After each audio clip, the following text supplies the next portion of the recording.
بسم اللہ الرحمن الرحیم الحمد للہ رب العالمین وصلی اللہ وسلم وبارک علی عبدہ ورسولہ محمد وعلی آلہ وصحبہ اجمعین وعلی من تبعہم بإحسان الی یوم الدین اما بعد۔ شیخ محمد بن جمیل زینو رحمۃ اللہ علیہ نے دوسرا سوال ذکر کیا ہے، اللہ پر ایمان کیا ہے؟ نبی اکرم صلی اللہ علیہ وسلم نے فرمایا ایمان یہ ہے، سب سے پہلے آپ نے کہا اللہ پر ایمان لاؤ۔ اللہ پر ایمان چار چیزوں سے پورا ہوتا ہے۔ سب سے پہلی چیز اللہ کے وجود پر ایمان، اس کی تفصیل گزر چکی۔ دوسرا ہے اللہ کی ربوبیت پر ایمان، اس کی تفصیل گزر چکی۔ تیسرا ہے اللہ کی الوہیت پر ایمان، اس کے بغیر کسی کی توحید پوری نہیں ہے۔ اور یہ جو تیسری قسم ہے اللہ کی الوہیت پر ایمان، یہی پورے دین کا خلاصہ ہے، بلکہ سارے نبیوں کے دین کا خلاصہ ہے۔ حضرت آدم علیہ السلام سے لے کر ہمارے نبی تک جتنے نبیوں اور رسولوں کو بھیجا گیا، ان سب کی دعوت اسی پر گھومتی ہے، ان سب کی زندگی کا اصل مقصود یہی تھا۔ رسول کی بعثت کا مقصد بھی یہی تھا۔ اگر آپ مجھ سے پوچھیں کہ رسول کی سب سے بڑی سنت کیا ہے، رسول کا سب سے بڑا طریقہ کیا ہے، سب سے بڑا پیغام کیا ہے، اس کا جواب یہ ہے کہ توحید الوہیت۔ ہمارے رسول کی زندگی کا بھی سب سے بڑا مقصد توحید الوہیت لوگوں تک پہنچانا ہے۔ توحید الوہیت کیا ہے؟ کہ بندے زندگی میں جو بھی عبادت کریں وہ صرف اور صرف اللہ کی کریں، اس کے ساتھ کسی کو شریک نہ کیا جائے۔ یہ ہے توحید الوہیت، کیونکہ عبادت ذلت ہے، خضوع ہے۔ عبادت کسے کہتے ہیں؟ عبادت کہتے ہیں ذلت اور خضوع کو، کہ کوئی آدمی کسی کے سامنے جھک جائے اور اپنی کمزور ہونے کا اعتراف کرے۔ اور یہ جو ذلت اور خضوع ہے مخلوق کے لیے جائز نہیں ہے۔ یہی اسلام کہتا ہے۔ رسول کے آنے سے پہلے لوگ زندوں کے سامنے جھکتے تھے، مردوں کے سامنے بھی جھکتے تھے، بے جان چیزوں کے سامنے بھی جھکتے تھے، جو نہیں نظر آتے ان کے سامنے بھی جھکتے تھے۔ اسلام کا یہی پیغام رہا کہ مخلوق کے سامنے نہیں جھک سکتی، ان کے لیے کوئی ذلت اور خضوع نہیں ہے، صرف اللہ سبحانہ وتعالی ہی کے لیے ہو سکتا ہے۔ اسی کو توحید الوہیت کہا جاتا ہے، کہ عبادت صرف اللہ سبحانہ وتعالی کی ہو۔ اور اسی بات کو سورۃ الفاتحہ میں یاد دلایا گیا، ایاک نعبد و ایاک نستعین، کہ اللہ ہم تیری ہی عبادت کرتے ہیں، تجھ سے ہی مدد طلب کرتے ہیں۔ لیکن افسوس کی بات یہ ہے کہ اس امت میں توحید الوہیت کے اندر بھی کھلا شرک داخل کیا گیا۔ اور وہ شرک بھی کیسے داخل کیا گیا؟ وہ شرک بھی داخل کیا گیا اس بہانے سے کہ لوگ کہتے ہیں کہ ہم حضرت علی کو پکارتے ہیں، عبد القادر جیلانی کو پکارتے ہیں، تو ہم انہیں اللہ نہیں مانتے ہیں، اللہ کو اللہ ہی مانتے ہیں۔ ہم یہ کہتے ہیں کہ اللہ نے انہیں اختیار دیا ہے، یا وہ ہماری سفارش کریں گے۔ آپ نے جو بھی عقیدہ رکھا، جب آپ نے عبادت ان کی کر دی تو یہ شرک ہے۔ ہر مسلمان یہ جانتا ہے، ہر بچے کو یہ بات یاد ہے، الدعاء مخ العبادہ، دعا عبادت کا مغز ہے، یعنی عبادت ہے۔ اگرچہ کہ یہ حدیث ضعیف ہے، اللہ کے نبی نے فرمایا دعا هو العبادہ، دعا کرنا ہی عبادت ہے۔ ہر بچے کو معلوم ہے کہ دعا ایک عبادت ہے۔ اور آپ دیکھتے ہیں کہ لوگ پورے اطمینان سے اللہ کو چھوڑ کر دوسرے کو پکار رہے ہیں، دوسرے کے لیے دوسرے سے دعا کر رہے ہیں، حضرت حسین ہوں، حضرت علی ہوں، یا اللہ کے نبی ہوں علیہ الصلوۃ والسلام۔ یہ کھلا ہوا شرک ہے اللہ کے ساتھ۔ جب آپ یہ کہہ رہے ہیں کہ دعا عبادت ہے، اور عبادت اللہ کے سوا کسی کی نہیں ہو سکتی ہے، پھر اللہ کے علاوہ کسی کو نہیں پکارا جا سکتا ہے۔ تو یہ شریعت کا خلاصہ ہے کہ اللہ کے علاوہ کوئی عبادت کے لائق نہیں، اور یہی کلمہ توحید کا صحیح ترجمہ اور صحیح مطلب ہے۔ لا الہ الا اللہ کا مطلب یہ نہیں ہے کہ اللہ ہی سب کچھ کرنے والا ہے۔ اللہ ہی سب کچھ کرنے والا یہ کہتے بھی ہیں اور شرک بھی کرتے ہیں۔ اللہ تعالیٰ سب کچھ کرنے والا ہے یہ تو عقیدہ ہے ہی، لیکن لا الہ الا اللہ کا مطلب ہے کہ اللہ کے علاوہ اب کسی کی عبادت نہیں ہو سکتی۔ رکوع ہو، سجدہ ہو، نظر و نیاز ہو، قربانی ہو، ڈر ہو، محبت ہو، یہ اللہ سبحانہ وتعالیٰ کے لیے، اس کے علاوہ کسی اور کے لیے نہیں ہو سکتی۔ یہ ہے لا الہ الا اللہ کا مفہوم۔ اور آپ جانتے ہیں سورۃ الفاتحہ میں بھی اس توحید کی یاد دہانی کرائی گئی، اور سورہ بقرہ جب شروع ہوتی ہے سب سے پہلا حکم لوگوں کو دیا گیا، یا ایھا الناس اعبدوا ربکم، اے لوگوں اپنے رب کی عبادت کرو۔ یہ سب سے پہلا حکم ہے۔ اور سب سے پہلے جس چیز سے منع کیا گیا سورہ بقرہ میں، وہ سب سے پہلا منع ہے کہ اللہ کے ساتھ کسی کو شریک نہ کرو۔ یہ قرآن کا سب سے پہلا حکم۔ سورہ فاتحہ کے بعد سورۃ البقرہ میں یہ پیغام دیا گیا کہ اللہ کے علاوہ کوئی عبادت کے لائق نہیں، اور اگر کوئی آدمی توحید الوہیت میں اللہ سبحانہ و تعالیٰ کے حق کو ادا نہ کرے وہ مشرک ہے، اور کسی طور پر اس کی مغفرت نہیں ہوگی اور وہ نار جہنم میں ہمیشہ کے لیے داخل ہوگا۔ اسی لیے اہل علم کہتے توحید الوہیت، اسی لیے اللہ نے ہم کو پیدا کیا ہے، اسی لیے زمین و آسمان کو بنایا گیا، اور کل حشر کے میدان میں جنت اور جہنم کا بازار بھی اسی توحید کی بنیاد پر گرم ہوگا کہ لوگوں میں جہنمی اور جنتی کا فیصلہ بھی توحید الوہیت ہی سے ہوگا۔ اسی لیے رسول اکرم صلی اللہ علیہ وسلم کی نبوت 23 سال تھی، آپ نے 13 سال تک صرف لوگوں کو لا الہ الا اللہ بتایا ہے۔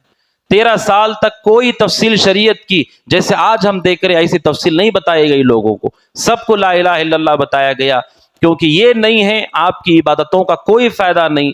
جب کوئی آدمی ریاکاری کرے، موحد توحید پرست آدمی اگر دکھاوے کے لیے نماز پڑھے، جب اللہ اس نماز کو قبول نہیں کرتا ہے تو اللہ کو چھوڑ کر کسی اور کی عبادت کریں گے تو کہاں سے قبول ہوگا؟ جب دوسرے کو دکھانے کے لیے ایک رکعت بھی پڑھے اللہ اسے قبول نہیں کرتا ہے، دوسرے کی عبادت تھی وہ تو کیسے وہ آدمی قبول ہوگا اللہ کے پاس؟ نبی اکرم صلی اللہ علیہ وسلم کی توحید زندگی پوری توحید کی نشر و اشاعت میں 13 سال تک، اور دنیا سے جاتے ہوئے بھی آپ نے امت کو آگاہ کیا۔ کئی حدیثیں ہیں بخاری کے اندر، اللہ کے نبی صلی اللہ علیہ وسلم نے فرمایا کہ یہود و نصارہ پر اللہ کی لعنت ہو، انہوں نے کیا کیا؟ اتخذوا قبور انبیائہم مساجدا، کہ انہوں نے نبیوں کی قبروں پر مسجدوں کو تعمیر کیا۔ نبیوں کی قبریں، جس قبر میں نبی دفن ہوں وہاں پر مسجد کو تعمیر کرنے پر اللہ کے نبی نے لعنت کی ان پر، کیونکہ یہ شرک کا راستہ ہے۔ انہوں نے قبروں کی تعمیر، قبروں پر مسجد کو تعمیر کیا۔ اب کوئی آدمی وہاں جا کر کے نماز پڑھ رہا ہے، وہ اللہ سبحانہ و تعالیٰ کے ساتھ شرک کے راستے میں داخل ہو چکا ہے۔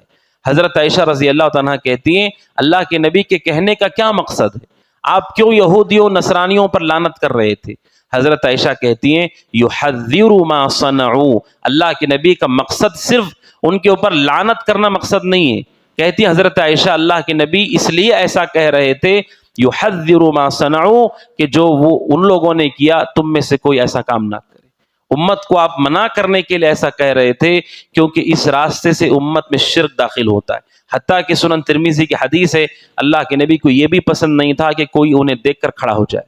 آپ سخت ناپسند کرتے تھے اس کو کہ آپ کو دیکھ کر کے کوئی آدمی تعظیماً کھڑا ہو جائے، کیونکہ ہم نماز میں کھڑے ہوتے، قیام ایک عبادت ہے اور یہ عبادت صرف اللہ کے لیے، سجدہ ایک عبادت ہے، یہ صرف اللہ کے لیے ہے۔ آپ نے سارے شرک کے راستوں کو روکا اور خالص توحید کی دعوت دی، اور توحید الوہیت ہے۔ توحید ربوبیت کی جہاں تک بات ہے، ہر آدمی آج یہ کہتا ہے کہ بارش بھی اللہ اتارتا ہے، اولاد بھی اللہ ہی دیتا ہے، رزق بھی اللہ دیتا ہے، سب یہ بول رہے ہیں، لیکن الوہیت کی جب بات آتی ہے کون ہے جو پوری وضاحت کے ساتھ بیان کرتا ہے؟ سوائے اہل الحدیث کے، سوائے اہل الحدیث کے کوئی ایسا نہیں ہے جو صاف لفظوں میں یہ کہتا ہو کہ جو اللہ کے سوا کسی کو پکارے وہ شرک کر رہا ہے، وہ مشرک ہے، اور اس کی توحید نہیں، اگرچہ کہ آپ ربوبیت کو مانیں۔ کیونکہ مشرکین مکہ بھی اتنی بات مانتے تھے کہ بارش اللہ دیتا ہے، رزق اللہ دیتا ہے، اس سے وہ توحید پرست نہیں ہو گئے۔ اسی لیے قرآن مجید نے عیسیٰ بن مریم کو، جو کہ اللہ کے نبی اور رسول ہیں اور آسمانوں پر زندہ ہیں، جنہوں نے عیسیٰ بن مریم کی عبادت کی، اللہ نے انہیں کافر کہا ہے۔ اب سوچئے ایک نبی اور رسول جو مرے نہیں ہیں، زندہ ہیں آسمانوں پر، ان کی عبادت کرنے والے عیسائیوں کو کہا قرآن نے کہ وہ کافر ہیں۔ جب نبی کی عبادت کرنے والے کافر ہیں تو جو نبی نہیں ہے، غیر اللہ نبی نہیں ہے، کوئی نیک آدمی، کوئی بے جان ہے، کوئی پتھر ہے، کوئی درخت ہے، اگر کوئی اس کے سامنے جھک جائے، اس کی عبادت کرے، تو آپ سوچئے کیا وہ مشرک نہیں ہوا؟ تو توحید الوہیت ہی اصل توحید ہے، اس کے ساتھ یہ دونوں قسمیں جڑی ہوئی ہیں۔ جب آپ اللہ کی ربوبیت کو مان رہے ہیں، آپ پر فرض ہے کہ اللہ کی الوہیت کو مانیں، اور سب سے بڑی خوشخبری اور سب سے بڑی مغفرت کا جو وعدہ کیا گیا ہے توحید پر ہی کیا گیا ہے۔ اگر کوئی آدمی خالص توحید لے کر کے گیا تو زیادہ امید ہے کہ ایسا شخص اللہ کی جنت میں جائے گا بغیر حساب کے، اور دوزخ سے اسے بچایا جائے گا، اور رسول کی شفاعت بھی اس کو ملے گی، اونچے درجات بھی اس کو ملیں گے۔ ہر فضیلتیں، جتنی فضیلتیں ہیں ان ساری فضیلتوں میں سب سے اونچی فضیلت توحید کی ہے، اس کی ترغیب دی گئی ہے۔ اسی لیے رسول اکرم صلی اللہ علیہ وسلم نے فرمایا من کان آخر کلامہ لا الہ الا اللہ دخل الجنہ، کہ اگر کسی آدمی کا آخری جملہ لا الہ الا اللہ ہو، سچے دل کے ساتھ ہو، وہ جنت میں داخل ہوگا۔ اللہ کے نبی صلی اللہ علیہ وسلم کی خدمت کیا کرتا تھا کہ یہودی نوجوان جس کے بارے میں بخاری کی حدیث ہے کہ وہ بیمار ہو گیا، جب اللہ کے نبی گئے تو دیکھا کہ وہ نزع کی حالت میں ہے، یعنی موت کے قریب آ چکا ہے۔ رسول اکرم صلی اللہ علیہ وسلم نے اسے کہا کہ لا الہ الا اللہ کہو، تو اس نے اپنے باپ کو دیکھا، اس کے باپ نے کہا اطیع ابا القاسم، کہا کہ محمد کی بات مان لو۔ اس نوجوان نے لا الہ الا اللہ کہا اور وہ مر گیا لا الہ الا اللہ کہنے کے بعد۔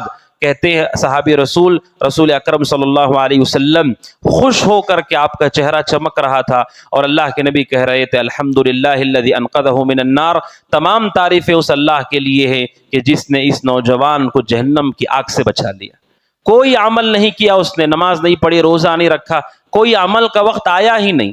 آپ سوچیں کتنا طاقتور ہے وہ، کتنا فضیلت والا ہے وہ کہ جو سچے دل سے اس لا الہ الا اللہ کا اقرار کر لے، کوئی عمل نہیں کیا کیونکہ وقت ہی نہیں آیا، صرف کلمہ کافی ہو گیا۔